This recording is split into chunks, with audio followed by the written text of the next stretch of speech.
The Dallas Mavericks made a couple of major trades at the deadline to acquire PJ Washington from the Charlotte Hornets, as well as Daniel Gafford from the Washington Wizards. In the process, they ended up shipping out Grant Williams, Seth Curry, Richaun Holmes, as well as some draft capital. But in theory, this trade makes a lot of sense for the Mavericks if the goal is to try and contend against the rest of the Western Conference, as far as just addressing some of their major concerns. To me, perhaps the biggest need that this trade addressed is their need for defense. We all know that the Mavericks aren't the best team in the world defensively, especially when you compare them to some of the other top teams in the Western Conference.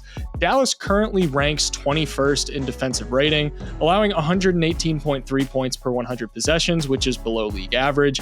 Even though they do have the 11th best offense in the NBA on the year so far, that defense is going to have to improve if they want to be able to compete against some of the other high-end contenders in the playoffs. So they did what I would consider to be a pretty solid job of bringing in two front court players that can insulate their defense a little bit and address those concerns.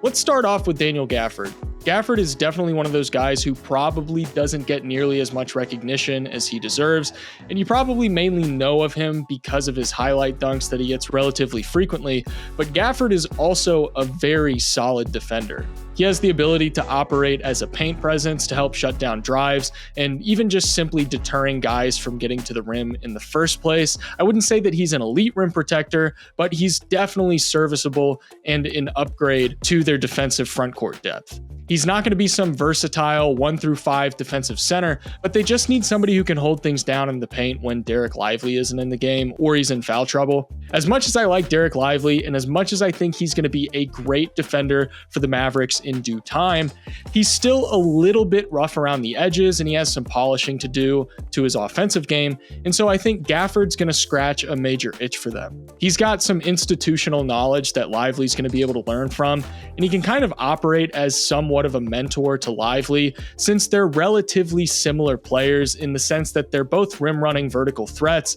and drop coverage defenders more often than not. Another major weakness that the Mavericks have is offensive rebounding. They're the 5th worst offensive rebounding team in the NBA, and that's a major difference maker in a team's ability to win games, especially for a team that attempts the 2nd most threes in the NBA per game. High 3-point volume leads to more offensive rebounding opportunities, and it's important that you have players that can consistently snag offensive rebounds to try and extend possessions. Gafford is a 99th percentile offensive rebounder, according to dunksandthrees.com. He's averaging the 15th most offensive rebounds in the NBA and only 26.5 minutes of play per night. Dereck Lively and him are both averaging 2.9 offensive rebounds a game. The fact that the Mavericks are going to have high-level offensive rebounders on the floor at virtually all times is going to be huge for them. Offensively, Gafford is, like I said, pretty similar to Dereck Lively. He's a rim-running big man that can catch lobs from Luka, and the most important thing is that since he's this vertical threat as a roll man, defenses are going to have to honor him in the pick and roll. Dallas thrives off of collapsing defenses when Luka's handling the ball in the pick and roll and Lively is rolling to the basket, so now they're going to have that same kind of threat on the floor at all times. We know Luka's more than capable of capitalizing when teams help off of the weak side of the floor, willingly leaving corner shooters open, but that usually only happens if the defenses believe in the ability of the rolling big man to finish the play.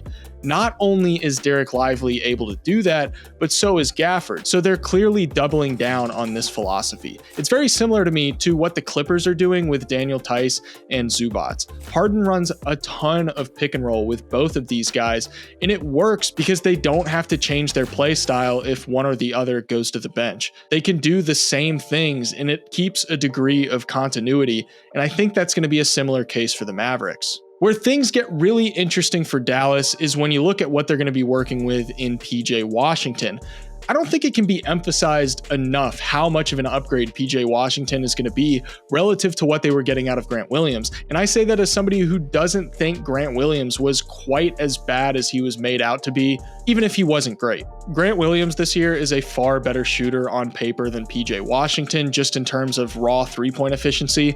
But if I can speculate a little bit, Let's think about the situation that Grant Williams' three-pointers have been coming in this year. He's been playing alongside Luka Doncic and Kyrie Irving, two guys that are going to demand tons of defensive attention. Teams would quite often leave Grant on the corners when forced to rotate or send help on pick and rolls, and Grant would get some really wide open looks as a result. PJ Washington benefited from the attention that LaMelo Ball gets as a scorer, but one, LaMelo missed a lot of time this year, and two, there's not a lot of other offensive options to send help onto in Charlotte, so PJ Washington generally wasn't going to get as many open looks from three as he might have gotten if playing alongside multiple offensive threats like he will be in Dallas, and this might lead to an increase in that three-point percentage, especially if he's not having to brunt as much of an offensive burden. The bigger factor at play when I look at what PJ Washington brings to the table offensively is his ability to create off the catch.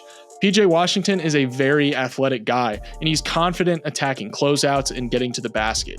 In this sense, he's able to operate more as a traditional stretch four, and his off-ball movement is going to do a good job of creating a lot of open passes for Luka when he's bailing out after warping defenses. But when you add in the fact that PJ Washington plays a lot bigger than he actually is, you start to get the ability to use him as more of a small ball center, using him in on-ball screening actions where he can roll to the rim to get fed when defenses are hedging against Luka, or he can pop out to the perimeter when defenses are in drop. You wouldn't really be able to tell just by looking at him, but PJ is the same height as Grant Williams, but he's more of an athlete and he has a massive 7'2" wingspan, so he's able to play much bigger than he actually is, which is why you would often see him operating as a pick and roll big man with LaMelo during his time in Charlotte. This serves as some evidence that he can give the Mavericks a ton of lineup flexibility offensively. All of the offense that he's going to bring to Dallas is great, but I think he's going to have even more of an impact on the defensive side of things. I mentioned his 7'2" wingspan earlier that lets him play a lot bigger than he is, and that applies to the defensive side of things as well. He's been a solid defender every year of his career, even when Charlotte hasn't been a good defensive team. He's fully capable of holding his own when defending guys off the dribble, and he's solid when it comes to attacking closeouts without getting beat when they pump fake, and he can either funnel teams into the help waiting for them down low, or stick with them himself and defend them at the rim. His defensive rebounding is going to be a huge help for Dallas. They allow a lot of offensive rebounds, which simply put gives teams more opportunities to score. So if he's able to come in and contribute to their ability to end opponent possessions by contributing on the defensive glass, Dallas is going to immediately benefit from it. When you combine the sum of what PJ Washington brings and what Daniel Gafford brings, it's easy to see that both of them address a ton of their concerns directly, and the fit is pretty seamless.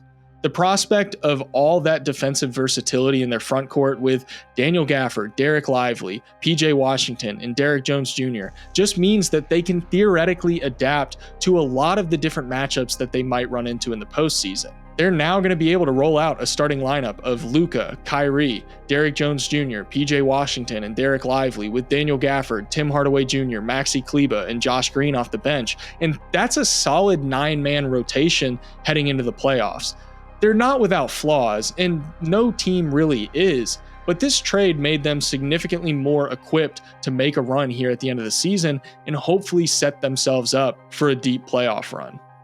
Hope you guys enjoyed the video. I'd really appreciate it if you considered leaving a like and subscribing if you want to see more stuff like this. Huge thank you to all of my patrons for helping support the channel. Thank you all so much for watching, and I'll see you in the next one.